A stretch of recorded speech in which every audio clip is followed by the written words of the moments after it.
मैं मुकेश शर्मा, व्याख्याता हिंदी।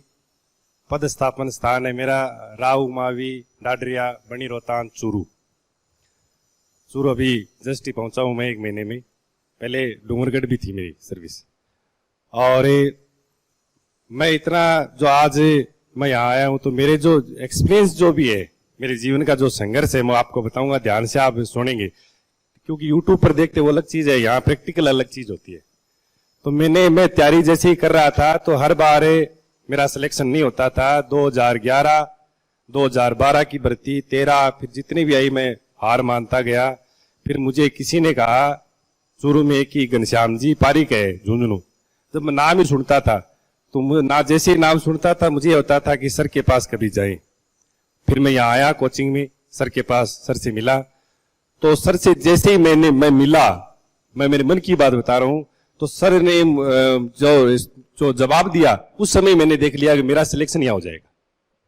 क्योंकि एक तो होता है नेगेटिव, एक होता है पॉजिटिव। हंस के जवाब दिया, बोले हाँ। मैं कहा सर मैं हर बार रह रहा हूं। बोले इस बार नहीं रहेगा तू। तो जैसे ही मैंने तैयारी की, मेरी कमियां जो थी, मेरी कमियां सर ने पूरी की।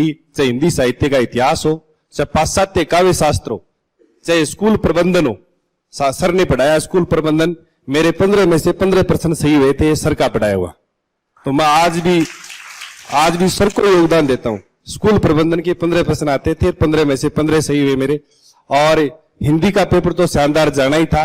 इतिहास, हिंदी साहित्य का संक्षिप्त जो इतिहास आता है अपना, चाहे वो आधुनिक काल हो, चाहे आदि काल हो, भक्ति काल हो, पूरा का पूरा, चाहे वो गद्य विधाएं हो, सारी सर ने पढ़ाई। और मैंने ईमानदारी से पढ़ी और विश्वास से पढ़ी। और लास्ट में मुझे लगा कि मेरा पॉजिटिव जा रहा है, अच्छा हो रहा है। पाश्चात्य काव्य शास्त्र मुझे शून्य आता था, जो आपने सुना होगा, अरस्तु है, प्लेटो है, लोंजाइनस है। मैंने नाम ही सुना था, पूरा गहराई से नहीं पढ़ा था। सर ने यहाँ के पूरा क्लियर कर दिया कि ये लोंजाइनस है, ये अरस्तु है, प्लेटो है, क्या क्या चीज होती है इसमें। वो भी मेरे पूरे सही गए, कोई गलत प्रश्न नहीं गया। काव्य शास्त्र मेरा पूरा में से पूरा सही गया, कोई गलत नहीं हुआ। यह सर का योगदान रहा। अब मैं इतना ही कहना चाह रहा हूं कि मैं कम समय में आया था, ज्यादा समय नहीं था मेरे पास। कम समय में आया, मैंने सर को कहा सर मेरे पास समय भी कम है, तो मैं करूं क्या। तो कहा कि कम समय की कोई बात नहीं है, तू तैयारी कर ले, लगातार लगा रहे बस। फिर मैंने लगातार बस खाना खाया, सोया और पढ़ाई की, 3 ही काम किया मैंने। और कम समय में मैंने तैयारी की। और कहते हैं कि लास्ट समय में अंत भला सो भला। अंत जो होता है नहीं, वो अच्छा होना चाहिए। आपने पहले क्या तैयारी की वो उसका कोई इतना औचित्य नहीं है जितना परीक्षा के नजदीक हम तैयारी करते हैं। चाहे वो कम समय हो, उस समय जो तैयारी करेंगे वो 100% होगी। और कम समय में तैयारी करके मेरा चयन है वो 2nd ग्रेड में भी हो गया था और 1st ग्रेड स्कूल व्याख्याता में भी हो गया था। दोनों में मेरा चयन हो गया। इस चयन का योगदान है मैं केवल सर को देता हूं। मैं मन से हमेशा याद करता हूं सर को कि सर नहीं होते तो मैं आज यहां नहीं होता। अब मैं आगे जैसे ही बढ़ा तो नेट भी हो गया मेरा, कॉलेज लेक्चरर की तैयारियां भी चल रही है। तो मैं जैसे तैयारियां करता हूं तो कहता हूं कि इसमें योगदान मेरा नहीं है, ये भी घनश्याम जी सर का है। मैं कोई कोचिंग की या कोई किसी की बड़ाई नहीं कर रहा हूं, ये मेरी ईमानदारी से बोल रहा हूं कि आपने किसी सही गुरु को चुन लिया, सही गुरु को चुन लिया तो आप मान लो कि सफल हो।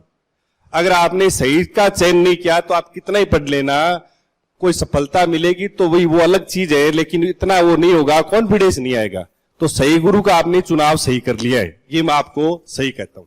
क्योंकि गुरुजी जो है नहीं, वो हमेशा, जैसे मैं ठंडूराम क्लास लेके निकलते थे तो मिलते थे, सर इसके बात करते थे। मैंने कहा सर फीस वीस, बोले आप तो आपका चयन है इस बार। मैंने कहा सर यकीन तो नहीं हो रहा है। बोले इस बार चयन है। और चयन एक भी नहीं हुआ, मेरा केवीएस में भी सिलेक्शन हो गया था, तो मैं ज्वाइन नहीं की वहां जाके। 2nd ग्रेड में हो गया और 1st ग्रेड में हो गया। तीनों में मेरा चयन होना घनश्याम जी सर का योगदान है। घनश्याम जी सर जो है वो व्याकरण के तो जादूगर है ही। व्याकरण का तो कहना ही क्या है। व्याकरण में तो ऐसी ऐसी चीज एकदम सरलता से बता देते हैं कि कितना बड़ा एग्जाम हो वो क्रैक कर सकता है। लेकिन पाश्चात्य काव्य शास्त्र और हिंदी जो मैनेजमेंट जो है, मैनेजमेंट सर अभी भी पढ़ाते हैं, ऑनलाइन में देख रहा था, शानदार पढ़ा रहे थे आपको। और आप वो मैनेजमेंट ईमानदारी से पढ़ लेना। यहाँ सर के पास बताए हुए नोट्स लिखाए, वो ईमानदारी से तैयारी कर लेना, लगातार पढ़ते रहना। और कहते हैं ना कि परीक्षा का मान लो 20 या 25 दिन रहे, अब आप अगर पढ़ोगे तो वो बहुत महत्वपूर्ण रहेगा आपके लिए, वो सबसे ज्यादा अच्छा रहेगा। तो मैं मेरे मन से कह रहा हूं, तो एक बार सर के लिए आप एक बार जोरदार तालियां बजाएंगे। क्योंकि गुरु जो होता है वो सही रास्ता दिखाता है नहीं, मैं तो उन्हीं को सर्वश्रेष्ठ गुरु मानता हूं। और कभी गुरु जी ने पैसे का लालच नहीं किया, फीस वीस का कभी नहीं कहा ये फीस इतनी दी नहीं दी, पैसे का कोई लालच नहीं है सर को। सर को केवल इतना ही है कि मेरे बच्चे सिलेक्शन हो जाए और मुझे याद करे, मान बढ़े, बस सर इतना ही चाहते हैं। और जितना बताते हैं सर उतना आप ईमानदारी से तैयारी करें बस, और बाहर कोई पढ़ने की जरूरत नहीं है। अब आपके कोई नई बात हो, प्रश्न हो तो आप मुझे बता सकते हैं। कोई भी प्रश्न किसी प्रकार का हो, तैयारी करने को लेकर, या तैयारी याद नहीं होता है, याद कैसे करें, नींद ज्यादा आती है कम आती है परीक्षा के नजदीक है, वो सारी चीज आप पूछ सकते हैं। सर मन में एक दुविधा रहती है कि सेल्फ स्टडी की जाए या कोचिंग की जाए, इसको लेकर आपके क्या विचार है? ये प्रश्न भी सही है कि मन में दुविधा रहती है कि सेल्फ स्टडी घर पे करें या कोचिंग करें। तो मैं आपको बता दूं कि कोचिंग जो अपनी है वो एक नियमितीकरण रहता है, नियम रोज आने जाने का काम होता है। जो व्यक्ति सेल्फ स्टडी कर सकता है किताबों के माध्यम से, तो सेल्फ स्टडी तो सबसे बेहतर रहती है। यहां आने का अर्थ यह है कि एक तो सर रोज नई बात बता देंगे, दूसरा कि अपनी एक नियमित रहेगा कि रोज जाना है, रोज पढ़ना है, आना है। एक क्या रहेगा, अपना रूटीन रहेगा। जो रूटीन जो होता है वो रूटीन छूटता नहीं है। तो दोनों ही चीज महत्वपूर्ण है। कोचिंग आते हैं तो अपना रूटीन रहता है, और घर पे सेल्फ स्टडी करें तो वो भी बहुत बेहतर रहता है। लेकिन सेल्फ स्टडी हर एक से हो नहीं पाती है। जो मन में ये सोच ले कि मुझे तो लगना ही है और मुझे तो गजिटेड ही बनना है। मैंने सर सोच लिया था कि मुझे तो गजिटेड ही बनना है, ये मैं ईमानदारी से कह रहा हूं कि मुझे तो राजपत्रित अधिकारी बनना है, वही बनना है शुरुआत से। जैसे मैं स्कूलों में पढ़ाता था तो 11वीं 12वीं 2 ही क्लास पढ़ाता था, तो फिर मैं तैयारी करने लगा तो मुझे लगा कि मैं तो 11वीं 12वीं 2 ही क्लास पढ़ाऊंगा स्कूलों में, जब सरकारी लग गया तो मेरा ये सपना था कि मुझे गजिटेड बनना है। और सपना साकार मेरी तो मैंने थी, लेकिन घनश्याम जी सर का इसमें बहुत बड़ा रोल है, अगर हिंदी की तैयारी आप कर रहे हो तो। और कोई प्रश्न आप करना चाहते हो, किसी भी प्रकार का कोई प्रश्न हो तो आप पूछ सकते हैं।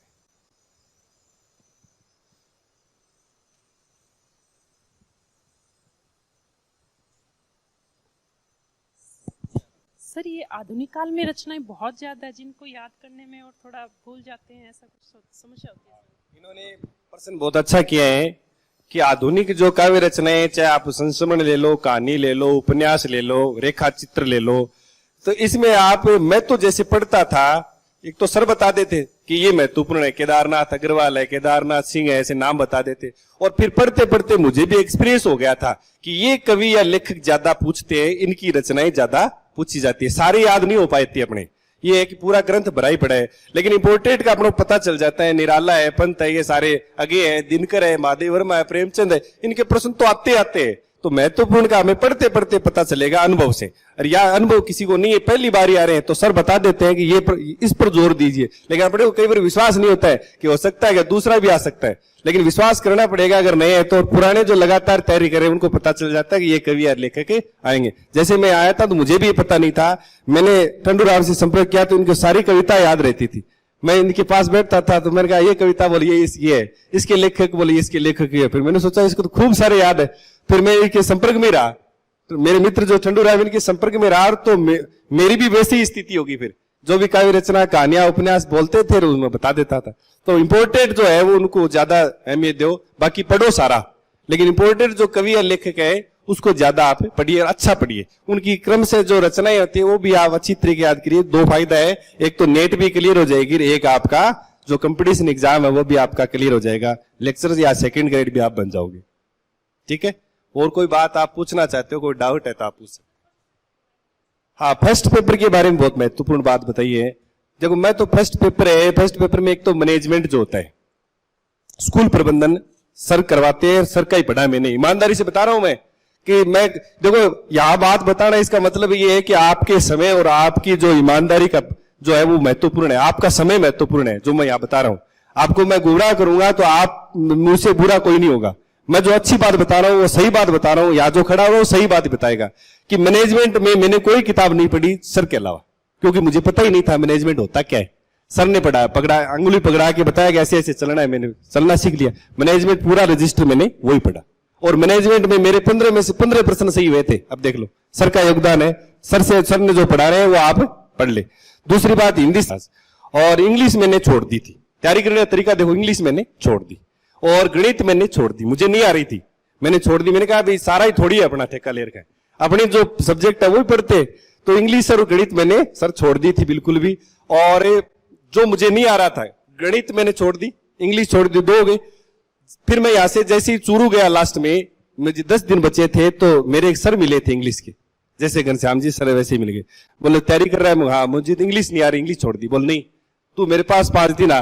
5 दिन उन्होंने 2 चीज बताई, डायरेक्ट इनडायरेक्ट और एक्टिव वॉइस पैसिव वॉइस। वो मैंने इतने अच्छे याद कर लिए कि दोनों ही मेरे कॉन्फिडेंस से सही हो गए। किसके? इंग्लिश में। देखो कि योग बैठता है कोई चीज का, ये वो मिले तो 2 इंग्लिश के मेरे सही हो गए। गणित के मैंने हाथ ही नहीं डाला, प्रश्न ही हल नहीं किया मैंने, क्योंकि गणित मुझे आती नहीं थी। गणित में वैसे ही मैं फेल था पहले भी, क्योंकि 10वीं में मुझे गणित में ग्रेस से पास हुआ था, और मेरे 10वीं में सर 44.17% है। कोई के नंबर कम हो तो वह भी छोड़ देना मन से।